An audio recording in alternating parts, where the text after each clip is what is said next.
Alright, so welcome back to week number God knows how long, and you're probably looking at this video and saying, hey, what happened to the series? I've not done it for 2-3 weeks, and there's 3 good reasons for that. Number one, I didn't have my iMac, it was a way to get repaired, and I do all my movie editing and video editing on that, so I thought, okay, that's a way, so I'll kind of make up for it after 2.5 weeks, and do kind of a collab of all the news stories. And number two, the MacBook Air and the Back to Mac event came, and I got quite involved in that. I got the new MacBook Air, which I've passed over to my dad, and I've done a ton of videos on that. So a lot of work coming into those video series.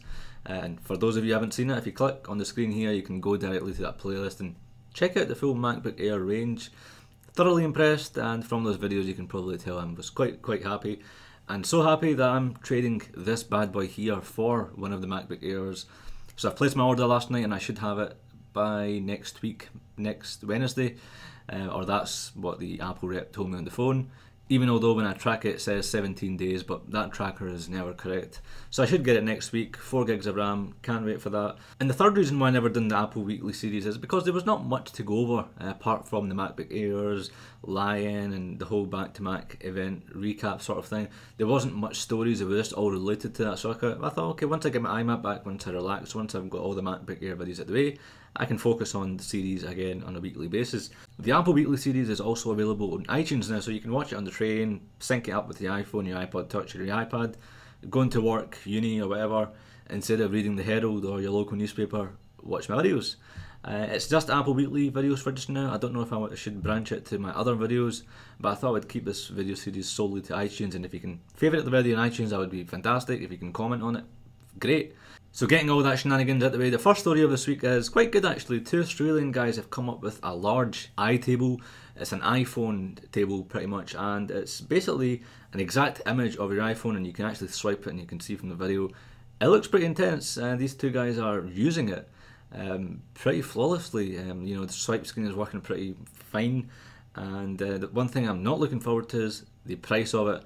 I mean, if the price of the iPhone 4 is, you know, quite expensive, then surely, you know, displaying itself with this large screen, or this large table, shall I say, would be pretty cool. But that said, air hockey must be really cool on this table. The second story of this week is Apple will discontinue the Xserves from their stores as of January the 31st of 2011.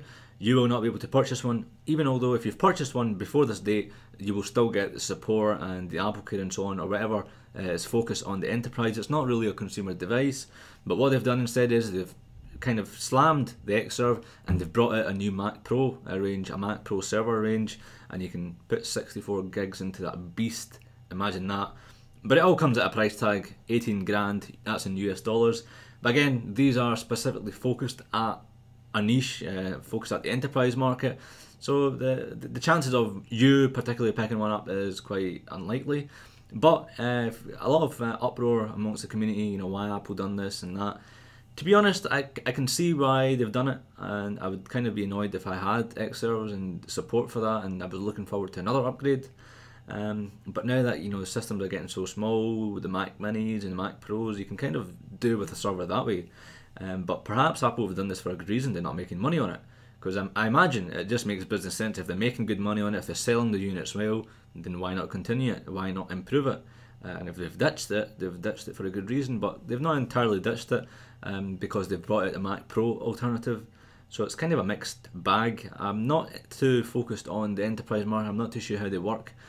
So I'd really have no comment. Hopefully you guys in the comments can leave some info on it. The third story I'm really excited about, because it's in relation to LightPeak, which I've been kind of waiting for a while, even USB 3. CNET reports that we'll get LightPeak earlier than later next year, and it's really exciting because the MacBook Pros and the Mac lineup will probably get a refresh in Q1 of next year. So will Apple implement this, and Apple being the forefront of this technology according to CNET, I can see very good things coming out of this, especially because it supports 10 gigabytes transfer speeds simultaneously, which is really cool. They've still got USB 2s, and I've never really used, even although I've got a FireWire port here, I've never used it.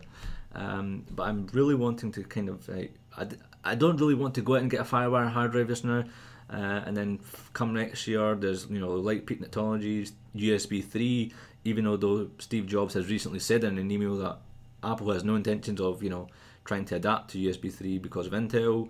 And LightPeak, I think, because Apple kind of supported this, because Apple are kind of the forefront of this technology, or according to his report, I can see good things coming out of this, and definitely if you're holding it for one next year, then you won't be disappointed. If you've recently bought a MacBook Air 13.3 inch and you're having problems with the display, screen flickering, screen going black, I'm not having that issue. I've used my dad's machine for an entire week, no problems in my end. But some problems, some systems, electronics are prone to failure. If you are having that issue, hang on, because Apple is going to be bringing out an update very soon. A screenshot has been leaked from Apple's internal policy system, and a software update is forthcoming, so hang on. And they have given some resolutions, and you can see that on the screen. Personal shopping at the Apple Store has now finished, finally, thank God. I didn't really see the point of it. I never personally booked anything using the personal shopping. Maybe you did. But in Scotland there's only 2 stores, and the one I go to, there's always kind of staff's always available, even although it's very busy. But it's not hard to find a member of staff because they've got a lot of staff, and I think they've done the right move. I think if they put more focus on the ProCare membership, which I've been wanting to get for a while, and I've just been that close in getting one, but then I thought, okay, it's not much point.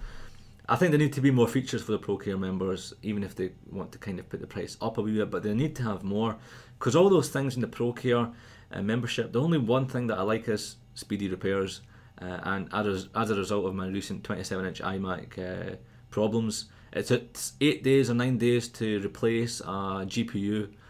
So my iMac was gone for 8 days. I didn't use it obviously because it was in the store, but I want to see something more in ProCare, even although I would get speedy repairs and first come priority and stuff. I think that it just needs to be beefed up, but I didn't really see the point of personal shopping in the first place, because it was a case of walking in and getting what you wanted. I think it was just kind of a waste of a time.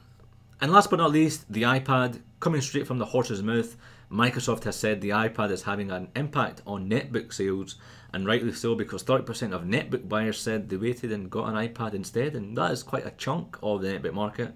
I know that several research carried out saying that the iPad is definitely hurting.